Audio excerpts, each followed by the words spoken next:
నమస్తే SV news కి స్వాగతం. ముందుగా హెడ్లైన్స్.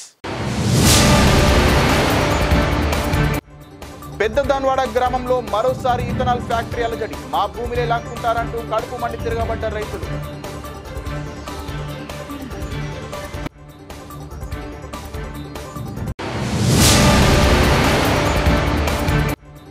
సీజన్ వ్యాధుల పట్ల ప్రజలకు అవగాహన కల్పించిన general hospital medical officer doctor Sivakanth.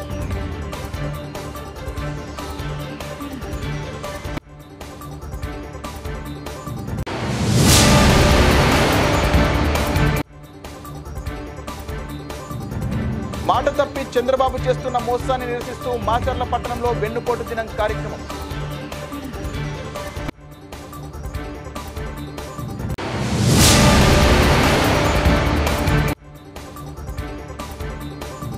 Vemulawada దేవాలయంలో కోడెల మరణం తెలంగాణ రాష్ట్రానికి అరిష్టం. మాజీ మంత్రి MLA Harish Rao. SV news కి స్వాగతం. సూర్యాపేట జిల్లా చిలుకూరు మండలం శీతలతండ గ్రామానికి చెందిన బాణుతో కృష్ణ కాంగ్రెస్ పార్టీలో క్రియాశీలకంగా పనిచేస్తూ గ్రామశాఖ అధ్యక్షుడిగా ఎదిగాడు. అదే గ్రామంలో ఉన్న ప్రజలందరి సమస్యలు తీరుస్తూ అందరి మన్నన పొందుతూ ఉండేవాడు కృష్ణ. ఇది గమనించిన కొందరు వచ్చే సర్పంచ్ ఎన్నికల్లో కృష్ణను ఆర్థికంగా దెబ్బతీయాలని తన చెరువులో గూలికలు కలిపి చల్లారు. దీంతో చెరువులో ఉన్న 6 క్వింటాల చేపలు మృత్యువాత పడ్డాయి. గతంలో కూడా 40 ఎకరాల్లో చేపలు పెంచుతుండగా చేపలన్నింటినీ లూటీ చేయించారని వాపోయారు కృష్ణ. పూర్తి వివరాలకు వెళ్తే చిలుకూరు మండలం శీతలతండ గ్రామంలో ఉపాధి హామీ పథకంలో భాగంగా తనకున్న 30 గుంటల పొలంలో చెరువును తవ్వించుకున్నాడు కృష్ణ. ఆ చెరువులో రూప్చంద్ చేప పిల్లల పోసి సంవత్సర కాలంగా పెంచుతున్నాడు. ఈ వచ్చే మృగశిర కార్తెకు చేపలు విక్రయించుకుందామని అనుకున్నాడు. కానీ ఇంతలోనే గుర్తు తెలియని వ్యక్తులు చేపల చెరువులో గులికలు గ్రీమి సంహారక మందు చూడడంతో సుమారు 6 క్వింటాల చేపలు చనిపోయాయి. ఒక్కొక్క చేప 2 నుండి 3 కిలోల సైజు ఉన్నాయని, 1 కేజీ ధర 150 పలుకుతున్నాయని ఆవేదన చెందారు.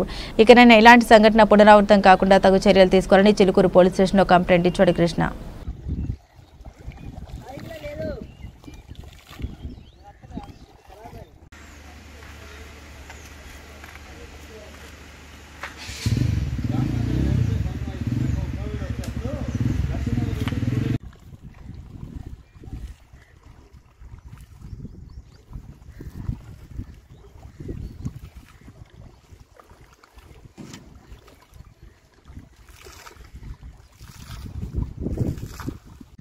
సూర్యాపేట జిల్లా చిలుకూరు మండలం శివగన గ్రామం మాది.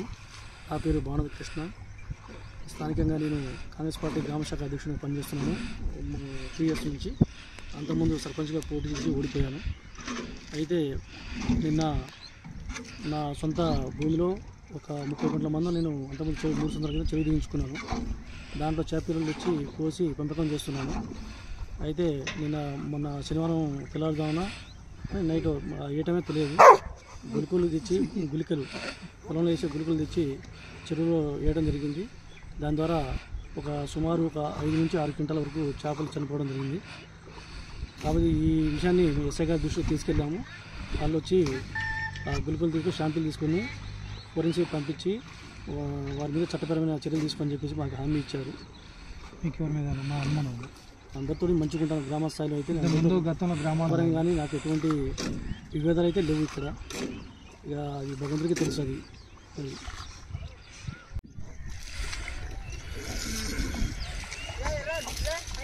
మొత్తం పల్సాదాలు కాయ పానీ కాయరా ఇష్టం కాయ పానీ చూడగలరు.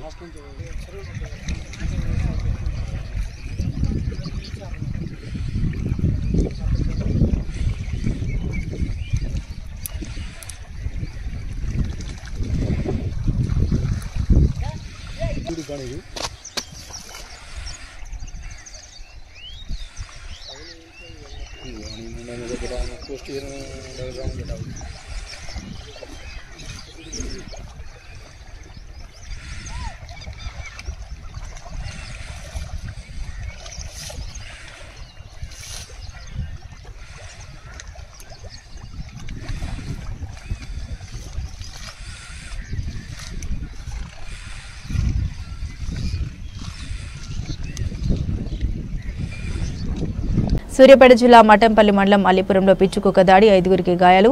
హుజూర్నగర్ మండలం అమరవరంలో ఉపాధి హామీ కూలీలపై దాడి చేసిన కుక్క. హుజూర్నగర్ ఏరియా ఆసుపత్రిలో వ్యాక్సిన్ తీసుకుంటున్న బాధితులు.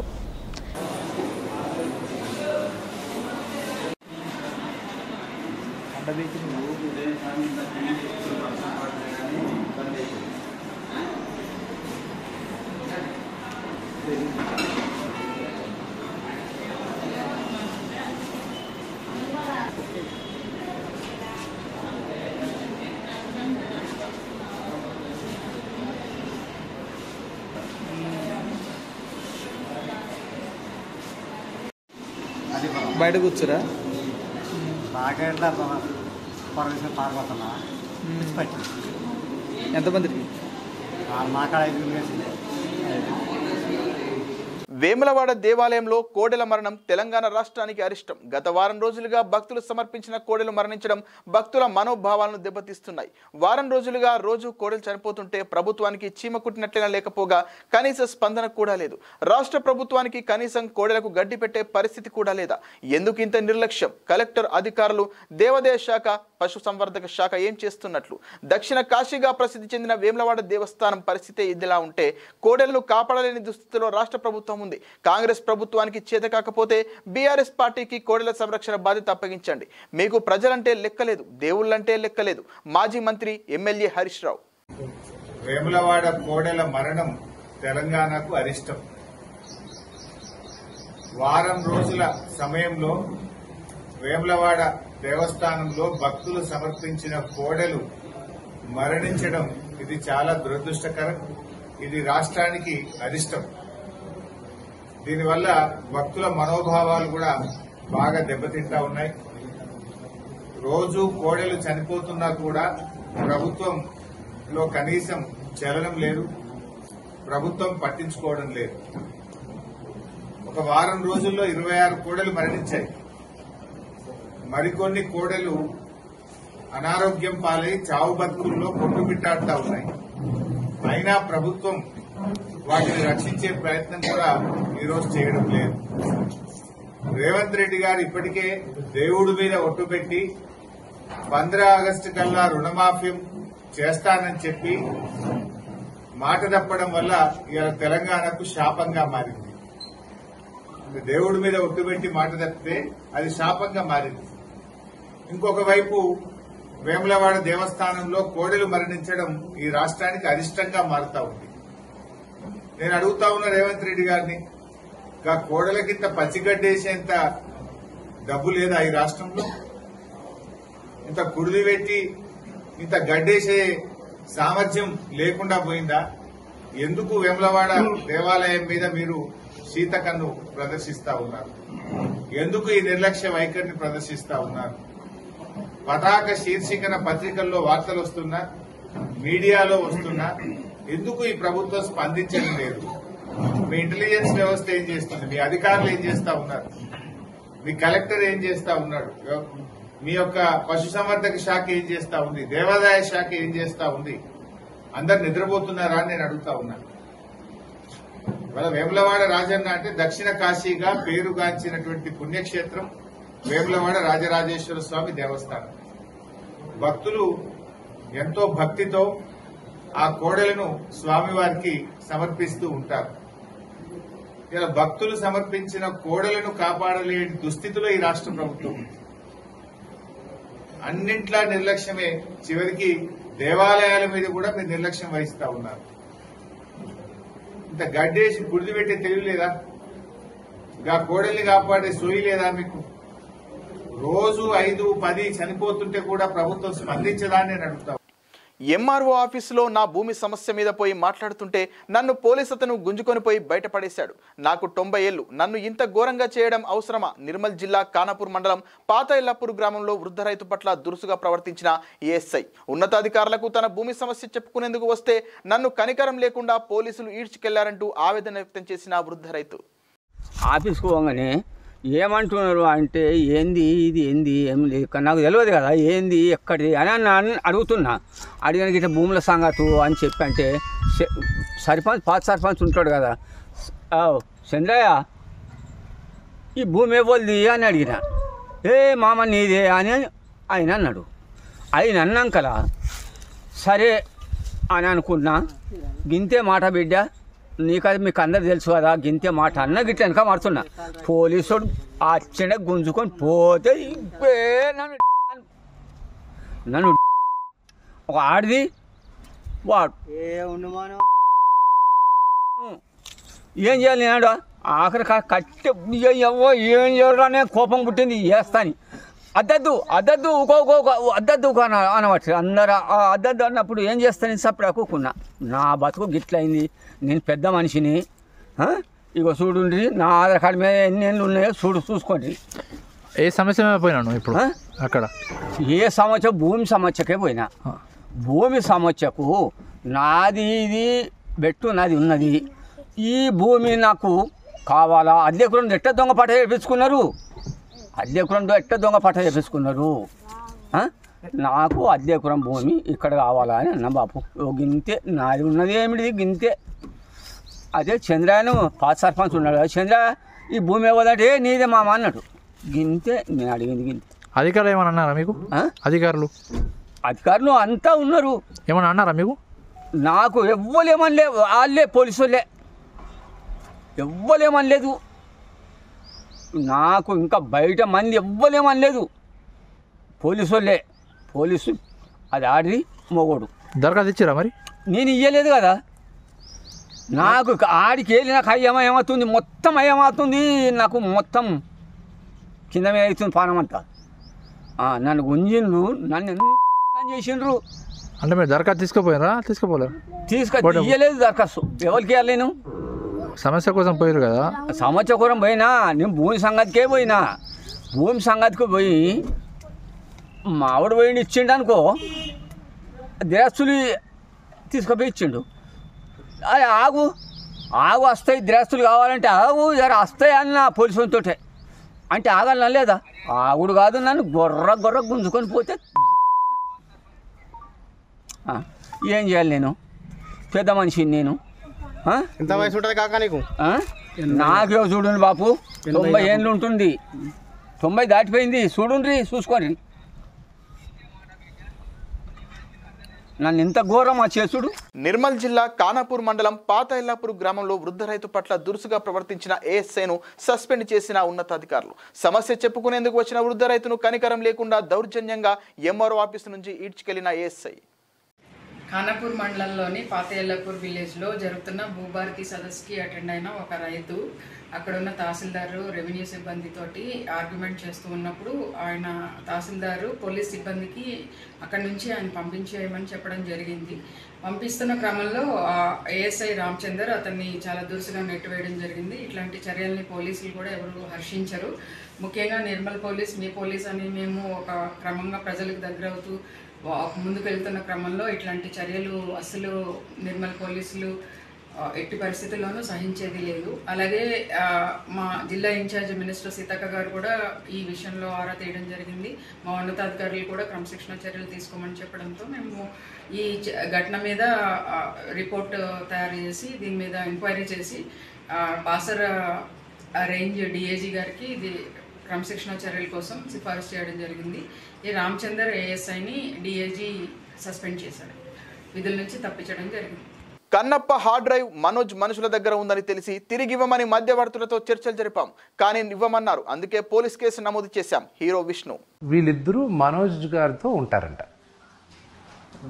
ఆయన దగ్గర పనిచేస్తారో లేకపోతే ఆయన దగ్గర ఉంటారో తెలియదు, కానీ వీళ్ళిద్దరూ అక్కడే ఉంటారు. సో హార్డ్ డ్రైవ్ అక్కడ ఉందని తెలిసింది. అప్పుడు పోలీస్ కంప్లైంట్ ఇచ్చాం. రిటర్న్ ఇమ్మని మధ్యవర్తితో చెప్పి పంపించాం. ఏమన్నారు? సో పోలీస్ కంప్లైంట్ ఇచ్చాం. పోలీసులకు తెలుసు అంతా. So everything else is with the policing. వాళ్ళు ఇన్వెస్టిగేట్ చేసి కరెక్ట్ ఏదో తప్పేదో వాళ్ళే డిసైడ్ చేస్తారు. సో ఇంకా హార్డ్ డిస్క్ అయితే మీ చేతికి రాలేదు సార్? రాలేదు. వాళ్ళు బయట పెట్టకపోతే we are happy. Okay, passport protected, but any passport protection కూడా 99% సేఫ్, 100% సేఫ్ ఉంటుంది. ఆంధ్రప్రదేశ్ ప్రభుత్వం చేపడుతున్న బనకచర్ల ప్రాజెక్టును సీఎం రేవంత్ రెడ్డి ఎందుకు వ్యతిరేకించడం లేదు? తెలంగాణ నీళ్లను ఏపీకి తరలించకపోతుంటే రేవంత్ రెడ్డి ఎందుకు కేంద్రానికి ఫిర్యాదు చేయడం లేదు? గోదావరి పెన్నా అనుసంధానం పేరిట నీళ్లు తరలింపును తక్షణమే అడ్డుకోవాలి. ఈ మేరకు రాష్ట్ర ప్రభుత్వం కేంద్రానికి లేఖ రాయాలని డిమాండ్ చేస్తున్నాను. కవిత. మీ గురుగారు చంద్రబాబు నాయుడు గారు 200 టీఎంసీ గోదావరి నీళ్లు ఎత్తుకపోతా ఉంటే బనకచర్లకు నేను తీసుకుపోతా అని ఆయన బాజాప్తా కాలర్ ఎగ్రెస్ చెప్తా ఉంటే ఎందుకు మీకు ధైర్యం వస్తలేదు లేఖ రాయడానికి? అపెక్స్ కౌన్సిల్ మీటింగ్ పెట్టమని మీరు ఎందుకు అడగలేకపోతా ఉన్నారు? क्या मजबूरी है भाई रेवंत रेड्डी साहब का? कई को नहीं लेटर निकले?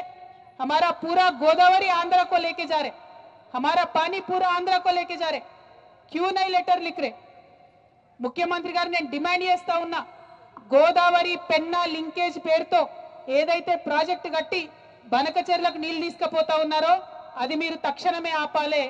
మన భూభాగంలో తుపాకుల గూడెం దగ్గరనే ఆ లింకేజ్ పాయింట్ ఉండాలని చెప్పి మీరు ఇమీడియట్గా కేంద్ర ప్రభుత్వానికి అపెక్స్ కమిటీకి లెటర్ రాయాలని తెలంగాణ జాగృతి తరఫున ప్రభుత్వాన్ని డిమాండ్ చేస్తూ ఉన్నాం. ఎర్రగడ్డ మానసిక ఆసుపత్రిలో 70 మందికి పైగా రోగులకు అస్వస్థత. ఫుడ్ పాయిజన్ ఎలా జరిగిందన్న కోణంలో దర్యాప్తు చేస్తున్న అధికారులు. ఆసుపత్రిని సందర్శించిన Hyderabad collector Anudeep Dishetti food poison కారణంగా ప్రాణాలు కోల్పోయిన కరణ్ అనే మానసిక రోగి ఇద్దరి పరిస్థితి విషమంగా ఉండడంతో ఉస్మానియా ఆసుపత్రికి తరలించి వారికి చికిత్స అందిస్తున్న అధికారులు. ఘటనపై ఆరా తీసిన ఆరోగ్య శాఖ మంత్రి దామోదర్ రాజనరసింహ 68 మంది రోగులకు ప్రత్యేకంగా ఉస్మానియాకు వచ్చిన వైద్య బృందం ద్వారా చికిత్స. మెంటల్ హెల్త్ లో నిన్న సాయంత్రం ఒక 15 కేసులు డయేరియా వామిటింగ్స్ మనకి రిపోర్ట్ అవ్వడం జరిగింది. సో వెంటనే మన హాస్పిటల్ సిబ్బంది అప్రమత్తమై వాళ్ళందరికీ కూడా సింప్టమాటిక్ ట్రీట్మెంట్ ఇచ్చినారు. అయితే ఇవాళ పొద్దున్న 5:30కు ఒక పేషెంట్ కరణ్ అనే అతను ఇక్కడ మనకు అడ్మిట్ అయ్యిండు. అతను మెంటల్ ఇష్యూస్ వల్ల అడ్మిట్ అయిన పేషెంట్ మార్నింగ్ కొంచెం ఎటువంటి చలనం లేకుండా పడిపోయి ఉండడము అక్కడ డ్యూటీ డాక్టర్ అక్కడ నర్సు చూసి ఇమీడియట్గా డ్యూటీ డాక్టర్ అలర్ట్ చేస్తే డ్యూటీ డాక్టర్ వచ్చి ఇమీడియట్గా చెక్ చేస్తే అతని వైటల్స్ కూడా అప్పటికే ఎటువంటి స్పందన లేకపోయేసరికి అతన్ని సిపిఆర్ ద్వారా కూడా చేయడం జరిగింది. అయినా కూడా అతను రెస్పాండ్ కాలేదు. దాని తర్వాత ఇమీడియట్గా హాస్పిటల్కి షిఫ్ట్ చేసినాం ఉస్మానియాకి. ఈ వాజ్ అప్పటికే చనిపోయినట్లు కూడా నిర్ధారణ చేసిండ్రు. అదేవిధంగా ఇవాళ అదే అబ్జర్వేషన్ లో మిగతా హాస్పిటల్లో ఉన్నటువంటి పేషెంట్స్ అందరినీ కూడా పెట్టడం జరిగింది.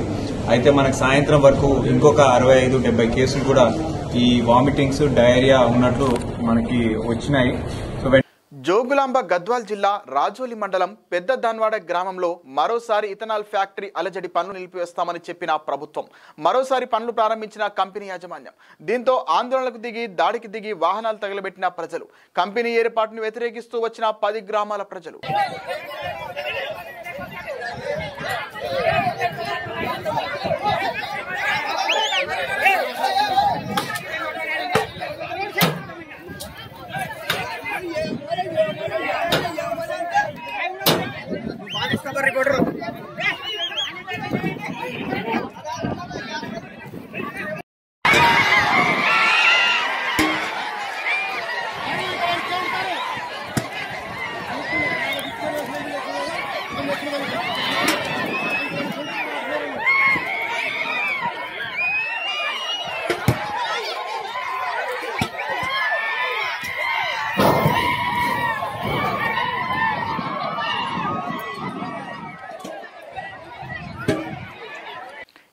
వ అంతర్జాతీయ యోగా దినోత్సవాన్ని పురస్కరించుకుని రాష్ట్ర వ్యాప్తంగా యోగాంధ్ర 2025 పేరిట ఒక వినూత్న యోగా అవగాహన కార్యక్రమానికి రాష్ట్ర ప్రభుత్వం శ్రీకారం చుట్టింది.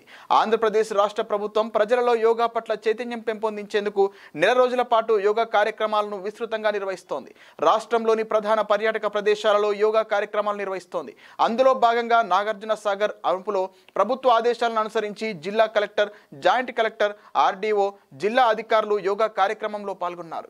ఈ సందర్భంగా జిల్లా కలెక్టర్ అరుణ్ బాబు మాట్లాడుతూ జిల్లాలోని ప్రముఖ పర్యాటక ప్రదేశం నాగార్జున సాగర్ వద్ద సామూహిక యోగా కార్యక్రమం నిర్వహించినట్లు జిల్లా కలెక్టర్ పి అరుణ్ బాబు వెల్లడించారు. యోగాంధ్ర మహోత్సవాల్లో భాగంగా జిల్లాలోని ప్రముఖ పర్యాటక ప్రాంతాల్లో కార్యక్రమాలు నిర్వహించి యోగా ఆవశ్యకతను ప్రజల్లోకి తీసుకువెళ్తున్నామన్నారు. సర్కిల్ తరపు నుంచి మీ అందరికీ కూడాను ధన్యవాదాలు తెలియజేసుకుంటున్నాను. ఇప్పుడు మనం ఉన్నటువంటి ప్రాంతం ఒకప్పుడు ఇక్ష్వాకులు అనేటువంటి రాజులు 3వ శతాబ్దంలో, క్రీస్తు శకం 3వ శతాబ్దంలో ఈ ప్రాంతాన్ని అంటే మనం ఈ రోజు చూస్తున్నటువంటి వ్యాలీ ఏదైతే ఉందో ఈ వ్యాలీ మొత్తాన్ని కూడా వాళ్ళ యొక్క రాజధాని నగరంగా చేసుకుని పరిపాలించినటువంటి సందర్భం మనకు కనపడుతోంది.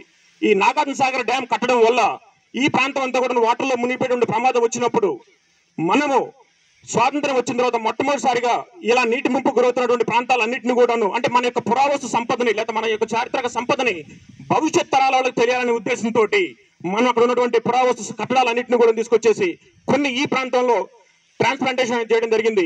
అలాగే కొన్నిటిని నాగార్జునకొండ ఐలాండ్ అని చెప్పేసి ఉంటుంది, అక్కడికి కొన్ని ట్రాన్స్ప్లాంట్ చేసాము. ఇలాగా 2000 సంవత్సరాల క్రితం నాటి మన యొక్క పూర్వీకులు మనకు అందించినటువంటి చారిత్రక కట్టడాలను ఇక్కడ మనం చూస్తున్నాము. అలాగే మన ఎదుర్కొన్నటువంటి అది కూడాను ఇంచుమించు ఒక 2000 సంవత్సరాల క్రితం నాటి మన పూర్వీకులు మనకు అందించినటువంటి మన భావి తరాలకి అందించినటువంటి సంపదలాగా మనం భావించవచ్చు.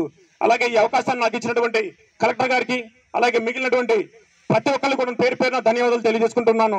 ఇలాంటి కార్యక్రమాలు ఎన్నింటినీ కూడాను మనకి ఇక్కడ పర్టికులర్ గా ఇక్కడ కానీ జరిపితే సార్ ఖచ్చితంగా మా డిపార్ట్మెంట్ సైడ్ నుంచి ఆర్కియాలజికల్ సర్వే ఆఫ్ ఇండియా తరపు నుంచి 100% మేము సపోర్ట్ చేస్తుంటాము. Though it is a government program of central and state governments. Thank you one and all. Thank you very much sir.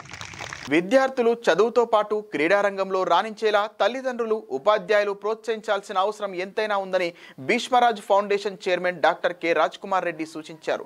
Narayanpet పట్టణానికి ప్రాంతానికి చెందిన ప్రభుత్వ ప్రధానోపాధ్యాయులు సీతారాములు నీలమ్మ కుమార్తె విద్యాశ్రీ మే 27వ తేదీ నుండి 30వ తేదీ వరకు హైదరాబాద్లో జరిగే రోయింగ్ అండర్-15 విభాగంలో జాతీయ స్థాయిలో బంగారు పతకాన్ని సాధించారు. విషయాన్ని తెలుసుకుని ఫౌండేషన్ సభ్యులతో కలిసి రాజ్కుమార్ రెడ్డి వారి నివాసానికి వెళ్లి బంగారు పతకం సాధించిన విద్యార్థిని విద్యశ్రీని శాల్వతో సత్కరించి అభినందించారు. ఈ సందర్భంగా రాజ్కుమార్ రెడ్డి మాట్లాడుతూ అబ్బాయిలంటే తామేమి తక్కువ కాదనే రీతిలో విద్యార్థినులు సైతం చదువుతో పాటు క్రీడారంగంలో రాణిస్తున్నారని ప్రశంసించారు. ఈ కార్యక్రమానికి విచ్చేసినటువంటి Bheeshmaraj foundation chairman K Rajkumar Reddy గారికి, మా బ్రదర్ అయినటువంటి సీతారాములు మరి వాళ్ళ ఫ్యామిలీకి, నా మిత్రులు అందరి ఫౌండేషన్ సభ్యులకి పేరు పేరున ధన్యవాదాలు. ఈరోజు అండర్-15 రోయింగ్ స్పోర్ట్స్లో అంతర్జాతీయ గోల్డ్ మెడల్ ఛాంపియన్ సాధించినటువంటి మా అన్న కూతురైనటువంటి సీతారాములు దామరగిద్దల మండలం బాపనపల్లి అక్కడ హెచ్ఎంగా వర్క్ చేస్తున్నారు.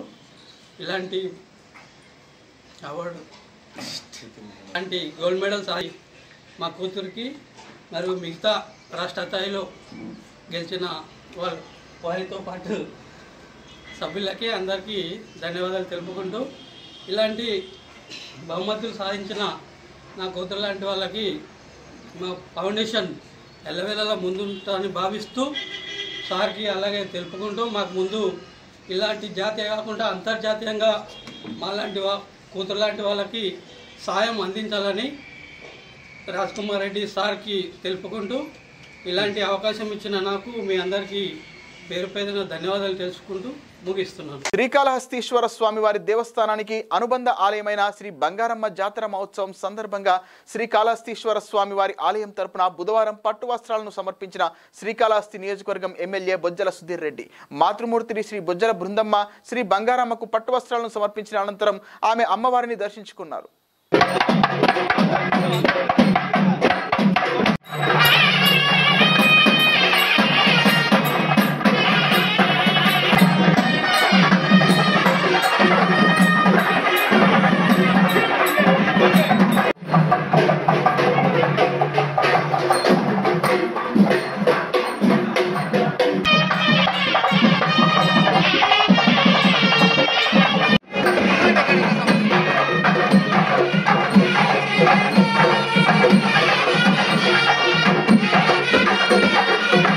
ఏపీని పట్టిపిడుస్తున్న సైకో పాలనను విముక్తి చేసి ఏడాది కూటమి ప్రభుత్వ పాలనలో స్వేచ్ఛాయుత వాతావరణంలో ప్రజలు పండుగ చేసుకుంటున్నారని మాచర్ల తెలుగుదేశం పార్టీ క్యాడర్ హర్షాతిరేకాలు వ్యక్తం చేసింది.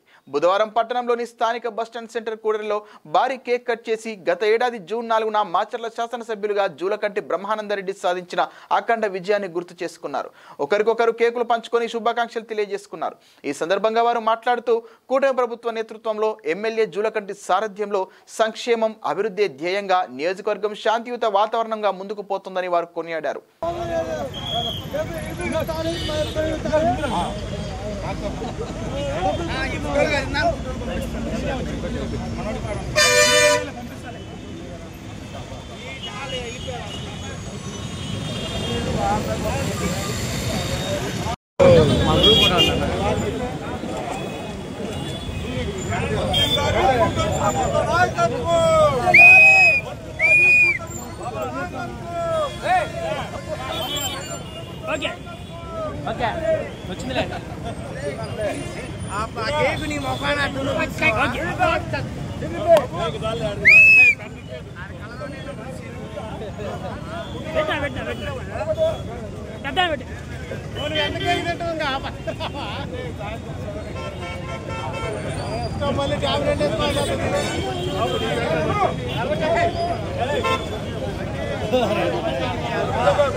నాకు సైడ్లేనా చంద్రబాబు నాయకత్వం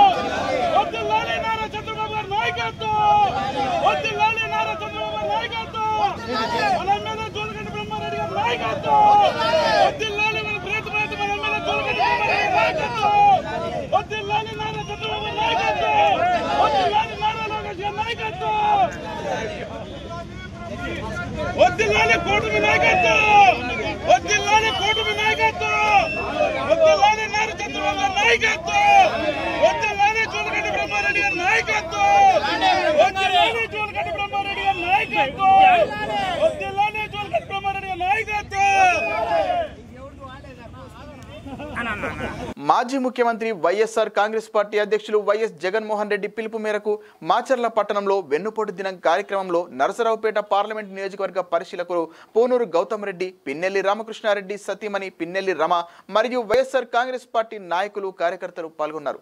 ఎంఆర్ఓ కార్యాలయంలో తహసీల్దార్కి వినతి పత్రం అందజేసేందుకు బయలుదేరిన వైసీపీ నేతలను శాంతి భద్రతల సమస్యలు నెలకొన్నందున ముందస్తు చర్యల్లో భాగంగా పోలీసులు వైసీపీ నాయకులను ఎంఆర్ఓ కార్యాలయానికి వెళ్లకుండా అడ్డుకున్నారు.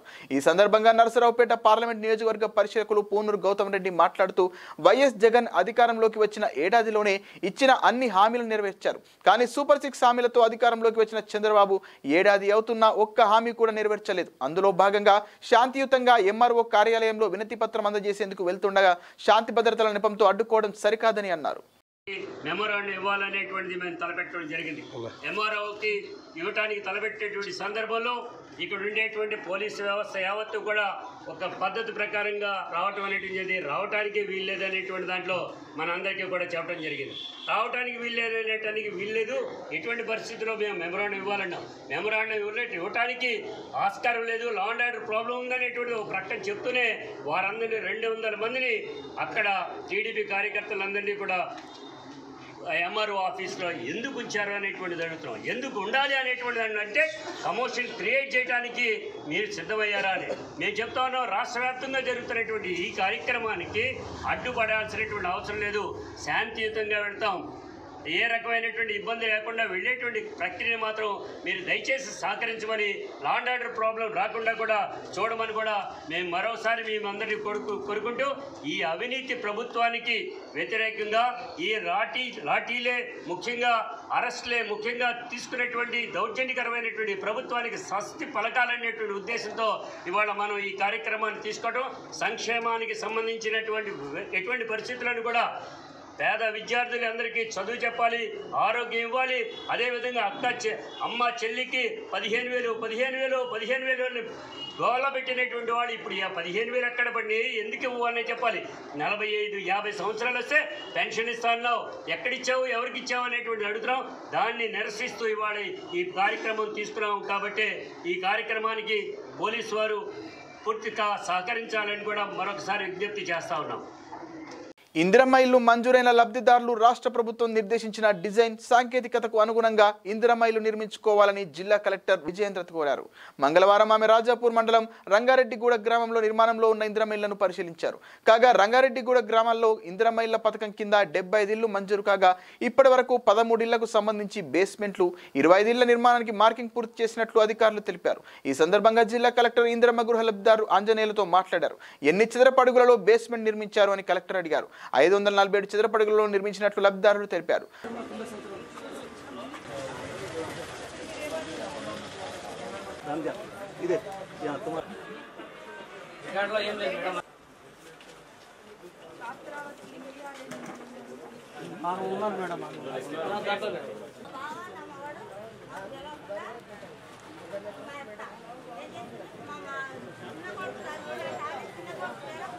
ఇందిరమ్మ ఇల్లు ఉండే మేడం, అది కూలిపోయింది. పాత ఇందిరమ్మ ఇల్లు మొత్తం పోయింది మేడం.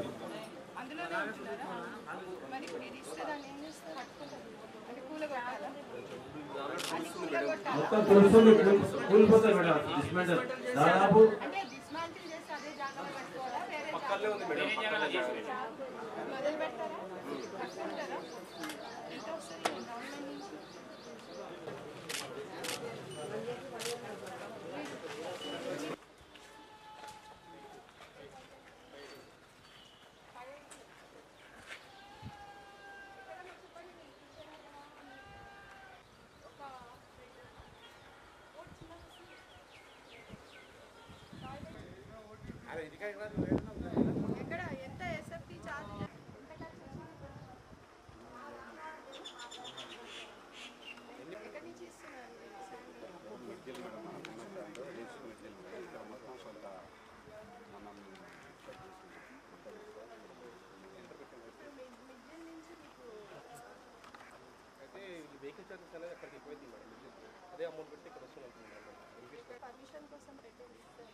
శ్రీ దశావతార సహిత శ్రీ లక్ష్మీ వెంకటేశ్వర స్వామి రాజగోపుర కలశ ప్రతిష్ఠ కార్యక్రమంలోని భాగంగా 6వ రోజు లక్ష్మీ వెంకటేశ్వర స్వామి వారి దహోత్సవం కన్నుల పండుగ జరిగింది.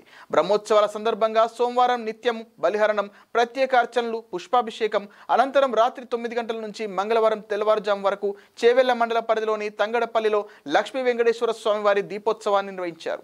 దీపోత్సవాన్ని దేవాలయ ప్రాంగణం నుండి స్వామివారి మండపం వరకు ఊరేగింపుగా డప్పు వాయిద్యాల మధ్య అంగరంగ వైభవంగా నిర్వహించారు. అలివేలు మంగమ్మను సైతం మండపం వద్దకు తీసుకొచ్చారు. అనంతరం చెంచువారి ఆటపాటల మధ్య స్వామి ఆభరణాలు దోచుకున్నారు. దోపోత్సవాన్ని తొలగించేందుకు మండల నలుమూలల నుంచి భక్తులు పెద్ద సంఖ్యలో తరలివచ్చారు. ఈ కార్యక్రమంలో నడదూర్ వెంకట రాఘవన్, వెంకట నాదాచార్యులు, శేషాద్రి, వేణుమాధవన్, రాజగోపాల్, ఆలయ అర్చకులు, ప్రజా ప్రతినిధులు, అధికారులు, గ్రామస్తులు తదితరులు పాల్గొన్నారు.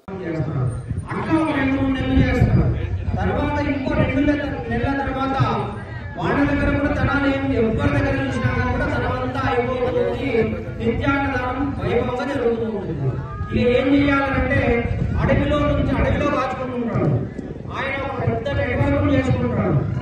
అందరి దొంగలకు మంచిగా శిక్షణ ఇస్తాడు. వాళ్ళ తన రాజ్యంలో ఉన్నటువంటి పరివారమే అంతా కూడా వాళ్ళను అడవిలో మొత్తం అందరిని నిలబెడతాడు. ఎవరు ఎక్కడి నుంచి వస్తూ ఉంటే వాళ్ళ దగ్గర నుంచి యాత్రికులు కానీ భక్తులు కానీ ఎవరు ఎంత వాళ్ళ దగ్గర ఏ ధనం కనబడితే అంతా కూడా దోచుకోవడము. ఇలా మొత్తం 364 రోజులు గడిచిపోతాయి. 365వ రోజు అతను అన్నదానం చేస్తే పెళ్లి చేసుకుంటుంది. ఆయన అదే మనసున్నది.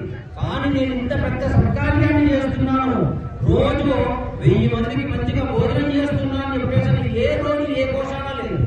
అట్లాంటిది 365వ రోజు అంటే 64వ రోజు రాత్రికి ఎక్కడ దోచుకుందామన్నా కానీ కూడా ఎవరి దగ్గర ధనం లేకపోవడము, ఏం చేయాలి అని చెప్పేసి మనస్సులో అప్పుడు అనుకుంటూ ఉంటే ఒక అడవి ఉందా, ఇలానే మనం మొన్న కళ్యాణం చేసుకున్నాం. నిన్న రథోత్సవం మీద ఎట్లయితే పోతున్నాడో స్వామివారు కూడా ఊరేగింపుకుంటూ వెళ్తూ ఉన్నాడు. ఒక దగ్గర మార్గ మధ్యంలో అడవిలో తను బస చేస్తాడు స్వామివారు. శ్రీరంగనాథుడే చేస్తే అప్పుడు తను ఎంతో సంతోషిస్తాడు. ఆహా, ఇక రేపు ఒక్క రోజు గడిస్తే నాకు పెళ్ళి అవుతుంది అనే ఒక మంచి ఉల్లాసంగా ఈ స్వామివారు కనిపించారు కదా, మంచి బంగారు ఆభరణాలు ఉన్నాయని స్వామివారి దగ్గరికి వచ్చి ఇప్పుడు మనం చూస్తూ ఉండగానే ఎలాగైతే దొంగతనం చేశారో వీళ్ళు అట్లనే మొత్తం తీసుకొని పోతారు. ఆశకు అంతు లేదు. ఏం చేస్తాడనంటే మంగళసూత్రం అమ్మవారి మెడలో కనబడుతుంది, కాళ్ళకు మెట్టలు కనబడతాయి. అవి కూడా తీసుకుంటే ఇంకో 4 రోజులు ఎక్కువ చేయొచ్చు కదా అని చెప్పేసి మెల్లిగా ఏం చేస్తాడనంటే ఫస్ట్ అమ్మవారి దగ్గర కాళ్ళ దగ్గర ఉన్నటువంటి మెట్టల మీద మనసు పడి బులెటిన్ ముగించే ముందు హెడ్లైన్స్ మరోసారి. పెద్ద దాన్వాడ గ్రామంలో మరోసారి ఇథనాల్ ఫ్యాక్టరీ అలజడి. మా భూమిలే లాక్కుంటారంటూ కడుపు మండి తిరగబడ్డ రైతులు.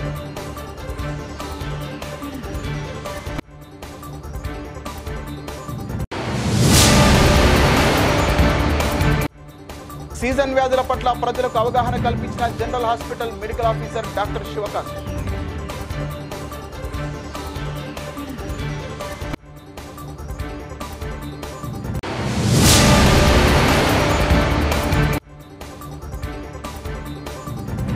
మాట తప్పి చంద్రబాబు చేస్తున్న మోసాన్ని నిరసిస్తూ మాచర్ల పట్టణంలో వెన్నుపోటు దినం కార్యక్రమం.